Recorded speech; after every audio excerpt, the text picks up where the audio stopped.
Hi, Stapel here. My video, my thoughts on feminist goals and problems, was meant to be an April Fool's joke, whatever. I uploaded it on the 31st of March and wanted to make it public on the 1st of April. And when I did so, I realized that there was not the mention that it was made public on the 1st of April. So I deleted the video and uploaded it again. And still there was 31st of March 2016 as the date. So, well, I fucked that up.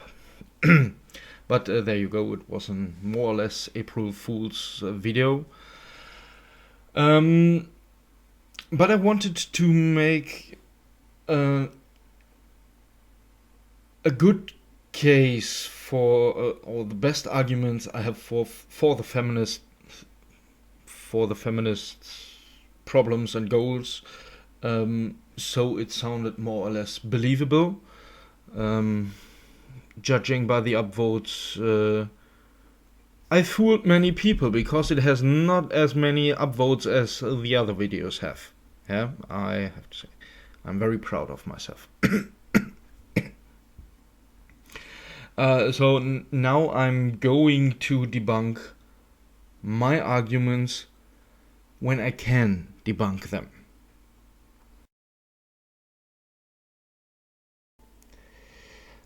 I made the statement that the gender wage gap exists, that it is explainable, and just because it is explainable does not mean it is not due to discrimination.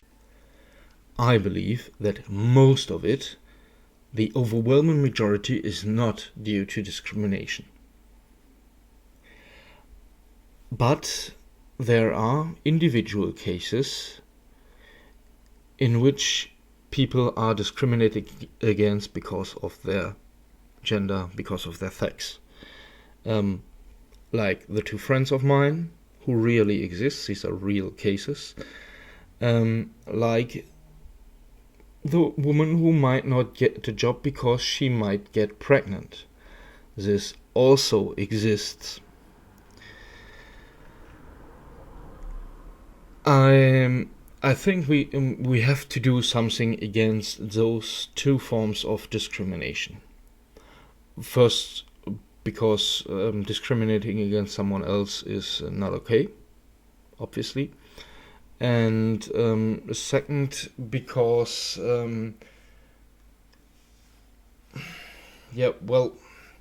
we need more men in as role models, as a teacher, as a kindergarten teacher, as fathers. We need more men in those roles. It's better for girls and boys to have people around them who challenge them, who want to raise them up and to instill confidence in them.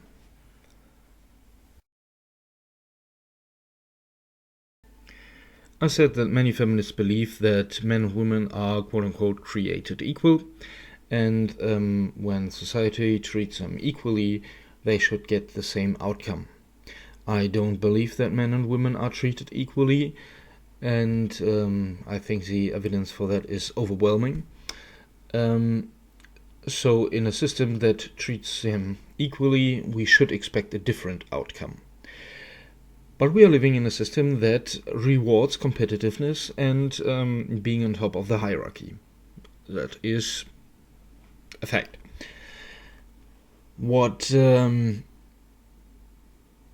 And I stated that this is that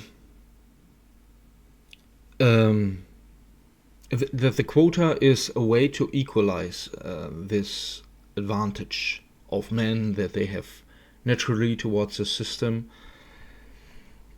and therefore the quota is justified. This is obviously false, because a quota discriminates against someone because of their gender, and this is absolutely not okay. I would be totally on board to change the whole system so that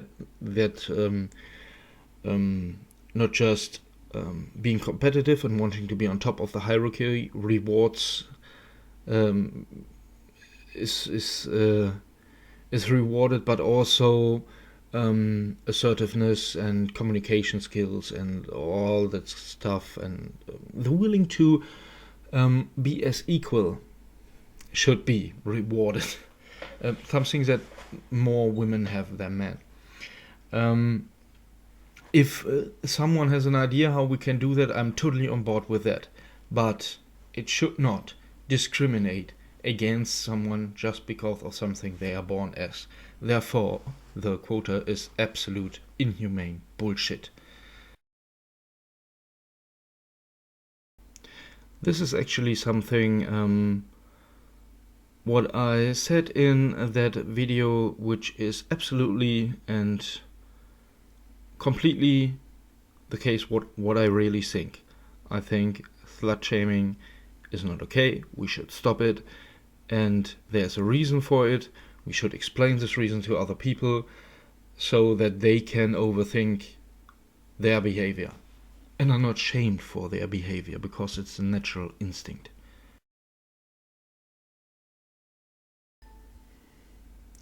I made the case for no means no. If someone, regardless of their gender, does say that they do not want to have sex, sex should not take place, otherwise it should be rape. It should be considered rape. I, on a basic level, stand by that. If someone says they do not want to have sex, you shouldn't have sex. But there are things like incongruent messages, which is more or less that what you say, the words you say, are not in line with how you say that, or, for example, ironically or sarcastically, or your body language, or the whole situation. For example, you are in a brothel, you paid the hooker, the hooker is playing with your dick, and she says, "No, I don't want to have sex." This is not in line, and, well, you know what I mean. So this is really something why the word no should not be considered a reason why it is rape. There have to be more factors to that.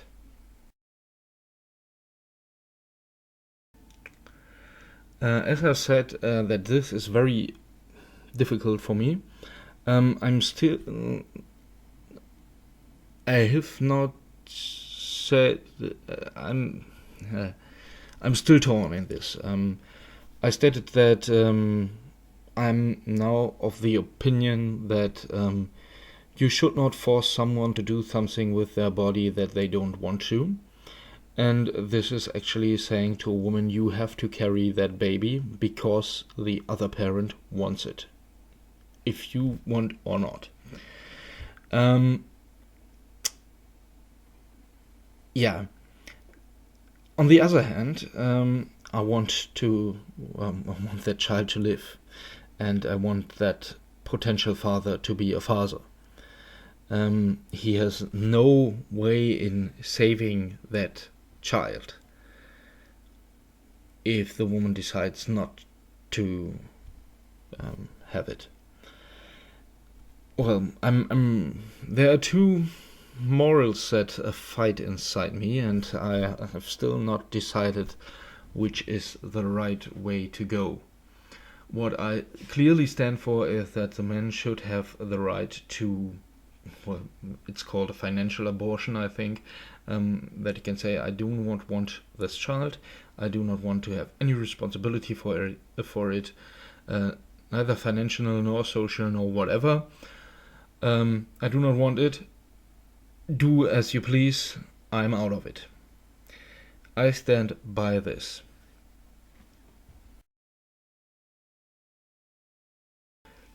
To conclude this, obviously I'm not a feminist, as my videos suggest, and I stand by it. I am not a feminist, but to the talking points of feminists is, I think, sometimes more than they know. I think that if we dig into the problems they address, we can find problems that need to be solved, that are not the problems they say, but there are problems that should be addressed, and they should be reasonably addressed, not ideologically. There are goals and problems feminists have that should be addressed, that should be changed, but not in the way feminists want it to be changed. It should be done with reason, logic, and without ideology. Fools and I, you do not know. Silence like a cancer.